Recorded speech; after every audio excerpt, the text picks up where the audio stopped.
याद करिए, हाल में जब बिहार के मुख्यमंत्री नीतीश कुमार ने इंडिया की बैठक नहीं हो पाने की बात कही, तो अगले ही दिन कांग्रेस अध्यक्ष मल्लिकार्जुन खड़गे ने कुमार को फोन किया।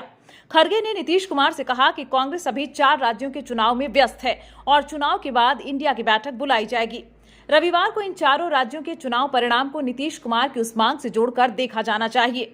अब इसमें शक नहीं कि इंडिया में बड़ी पार्टी होने के बावजूद कांग्रेस की हैसियत डिक्टेट करने वाली नहीं रहेगी। बड़ा सवाल तो यह भी है कि गठबंधन का चेहरा कौन होगा। निश्चय ही कांग्रेस अगर छत्तीसगढ़ और राजस्थान को बचा लेती तो शायद उसकी हैसियत अब जैसी तो नहीं ही होती। हिंदी प्रदेश के 3 राज्यों में भाजपा की जीत ने यह साफ कर दिया है कि चुनावी मुकाबले में कांग्रेस को अपनी रणनीति बनाने में सामाजिक सूत्रों को समझना होगा।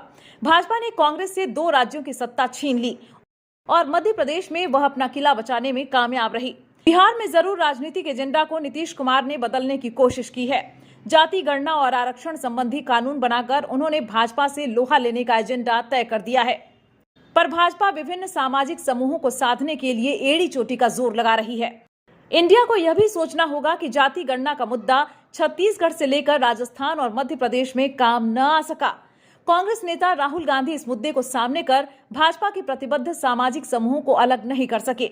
बिहार के संदर्भ में इस सवाल पर नए सिरे से सोचना होगा। अगले साल होने वाले लोकसभा चुनाव को देखते हुए अब कांग्रेस को न सिर्फ अपनी भूमिका पर गौर करना होगा, बल्कि गठबंधन को लीड करने वाले फेस के तौर पर किसी दूसरे को लाना चाहिए। 4 राज्यों में कांग्रेस और भाजपा का आमना सामना रहा। कांग्रेस अगर अपने रुख में लचीलापन रखती तो वह इंडिया की दूसरी पार्टियों के शीर्ष नेतृत्व से अपने अभियान में शामिल करने का अनुरोध कर सकती थी, पर उसे तो गठबंधन की गतिविधियों को चलाने में भी दिक्कत हो रही थी।